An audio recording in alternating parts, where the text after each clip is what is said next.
Supreme court के खुलते ही उन्होंने ना जाने कितने मैटर सॉल्व किए हैं और कितने जजमेंट सुनाए हैं, पर इसी के साथ वे आए दिन गवर्नमेंट एजेंसीज या पार्टीज को फटकारने से भी पीछे नहीं रहते हैं। हर केस ही आए दिन सुप्रीम कोर्ट के लिए काफी इम्पोर्टेंट होता है, पर इन्हीं सब में बेल के मैटर सबसे ऊपर आते हैं। इसलिए क्योंकि अरेस्ट ट्रायल शुरू होने के पहले भी होते हैं और अगर यही अरेस्ट लंबी खिंच जाए तो एक सिटीजन की पर्सनल लिबर्टी हैम्पर होती है। इसलिए सीजे डीवाई चंद्रचूड़ ने बेल मैटर्स को हमेशा पहले सॉल्व करने को भी कहा है। पर क्या हो जब इन बेल मैटर्स में ही ढंग से सुनवाई ना हो और कहीं ऐसे ऑर्डर्स पास हो जाए जो खुद देकर सुप्रीम कोर्ट चौंक जाए और जुडिशरी पर सवाल खड़े कर दे। एक ऐसा ही मामला बीते दिनों सुप्रीम कोर्ट में जस्टिस अभय एस ओक और ऑगस्टीन जॉर्ज मशी की बेंच के सामने आया, जिसमें उन्होंने ईडी को फटकारने के साथ साथ दिल्ली हाईकोर्ट के एक ऑर्डर पर भी ऐतराज जताया है और खुद परेशान दिखे हैं कि भला ये जुडिशरी में हो क्या रहा है। सिर्फ यही नहीं बल्कि सीजे डीवाई चंद्रचूड़ के सामने खुद ही एक ऐसा केस आया जिसमें उन्हें बेल ऑर्डर सही नहीं लगा। इन केसेस को डील करने से पहले एक नजर अभी के हाईलाइटेड केसेस पर भी डाल लेते हैं, जिसमें बेल की मांग करते करते मिनिस्टर्स थक चुके हैं। यहाँ पर और किसी की बात नहीं बल्कि farmer deputy CM Manish Sisodia की हो रही है, जो पिछले 16 महीने से जेल में है और अभी हाल ही में जिनके मैटर से supreme court justice Sanjay Kumar ने रिक्यूज करते हुए उन्हें और सीनियर एडवोकेट सिंघवी को शॉक दे दिया था।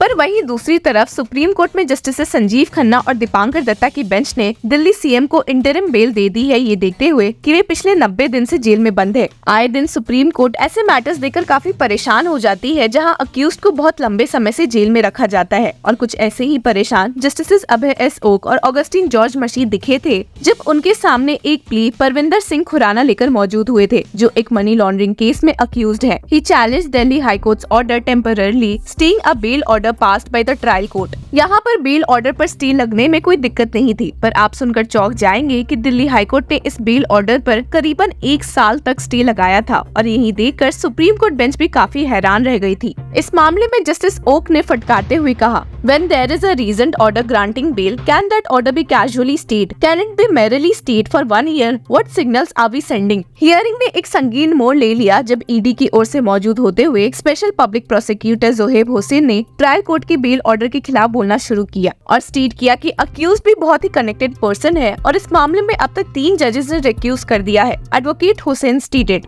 3 judges of the Delhi High Court have recused themselves from ED's application seeking bail cancellation, including 1 judge after reserving the order। हालांकि जस्टिस ओक ने यहाँ पर वापस से यही सवाल उठाया कि भला एक बेल ऑर्डर पर 1 साल तक स्टे कैसे लग सकता है और वो भी बिना किसी रीजन के, and stated This is shocking. Unless he's a terrorist, where is the reason to stay? ED को फटकारते हुए सुप्रीम कोर्ट बेंच ने कहा भी कि भला वे दिल्ली हाई कोर्ट की स्टे ऑर्डर को सपोर्ट कैसे कर सकते हैं, लेकिन इस मामले में खुद को डिफेंड करते हुए एडवोकेट हुसैन ने स्टेट किया कि पार्टीज नहीं डिसाइड करती कि एक जज अपने जजमेंट में क्या लिखे और इस मामले में ईडी की गलती क्या है। इस पॉइंट पर जस्टिस ओक का गुस्सा थोड़ा शांत हुआ और उन्होंने कहा कि इसमें सिर्फ ईडी की ही नहीं बल्कि दिल्ली हाई कोर्ट की भी गलती है, and stated No, we are not blaming just you. We are blaming us also. यहाँ पर आपको बता दें कि जस्टिस ओक एक पर्सन की लिबर्टी को लेकर काफी परेशान थे और फर्दर स्टेट किया कि please consider the repercussions. There is a bail granted without bothering to look into the matter. Court stays it, and after 1 year, you face a scenario that writ petition is dismissed. For 1 year, for nothing, the person continues to languish in jail. We are worried about the liberty aspect of it. इस मामले में court ने अपना judgement reserve किया, जिसके साथ ही उन्होंने ED के काउंसिल को 10 मिनट का एक्स्ट्रा टाइम दिया अपने सबमिशंस पेश करने के लिए, क्योंकि the matter was mentioned by ED's counsel afternoon seeking permission to make additional submissions. उन्होंने ऐसा इसलिए कहा था क्योंकि उनके according some facts had not been placed before the court और वे ईडी के फेवर में कुछ जजमेंट्स भी सुप्रीम कोर्ट के सामने रखना चाहते थे। हालांकि जस्टिस ओक ने अभी भी अपनी नाराजगी दिखाई इस स्टे ऑर्डर को देखकर और स्टेट किया, it stay on bail has been granted in casual manner and high court takes complete 1 year to hear the matter and goes to the extent of saying alright we are granting stay, we will not hear the matter, you apply for interim bail। जहां supreme court की bench को Delhi high court के इस stay order पर नाराजगी थी, वहीं अभी हाल ही में सीजे डीवाई चंद्रचूड़ ने एक ऐसे ही बेल ऑर्डर को सेट असाइड किया है जिसमें भी जज ने कोई रीजन नहीं दिया है ये ऑर्डर पास करने के लिए। CJI stated, where an order refusing or granting bail does not furnish the reasons that inform the decision, there is a presumption of the non-application of mind which may require the intervention of this court। यहाँ पर supreme court की bench जिसमें कि CJI DY Chandrachud, justice JB Pardiwala और मनोज मिश्रा मौजूद थे के सामने एक प्ली आई थी which challenged the Jharkhand high court's order granting bail to an accused of a murder। इस ऑर्डर को सेट असाइड करने के साथ साथ साथ सुप्रीम कोर्ट बेंच ने ये भी ऑब्जर्व किया है कि the power of granting bail by the high court is discretionary.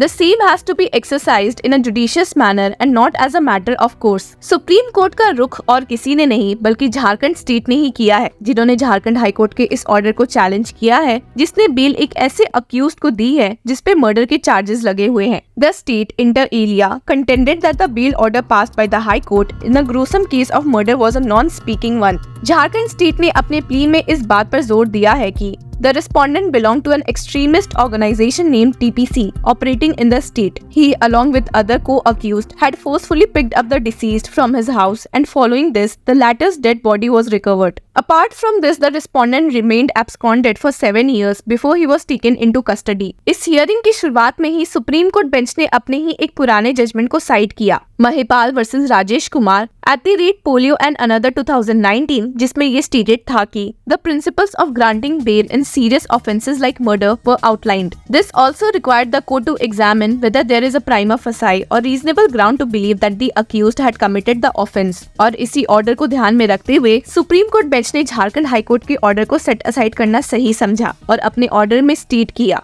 where a court considering an application for bail fails to consider relevant factors, an appellate court may justifiably set aside the order granting bail. An appellate court is thus required to consider whether the order granting bail suffers from a non-application of mind or is not borne out from a prima facie view of the evidence on record. जिसके साथ ही supreme court bench ने इस मामले को fresh consideration के लिए वापस से झारखंड हाई कोर्ट भेज दिया है। तो हमने देखा है कि कैसे एक जज की ड्यूटी होती है कि वे दोनों साइड की स्टोरीज प्रॉपर्ली सुने और तब जाकर फैसला दे, क्योंकि बेल मैटर्स में लोगों की पर्सनल लिबर्टी हार्म होती है और ऐसे ही इन केसेस को ऐसे लंबे समय तक के लिए छोड़ा नहीं जा सकता है। कुछ ऐसा ही फैसला सुप्रीम कोर्ट में जस्टिस संजीव खन्ना और दीपांकर दत्ता ने दिया है दिल्ली सीएम अरविंद केजरीवाल के केस में, where they have stated that given the fact that the right to life and liberty is sacrosanct and Arvind Kejriwal has suffered incarceration for 90 days and questions referred to above require intense consideration by a larger bench, we direct that Arvind Kejriwal be released on interim bail in connection with the case on same terms and conditions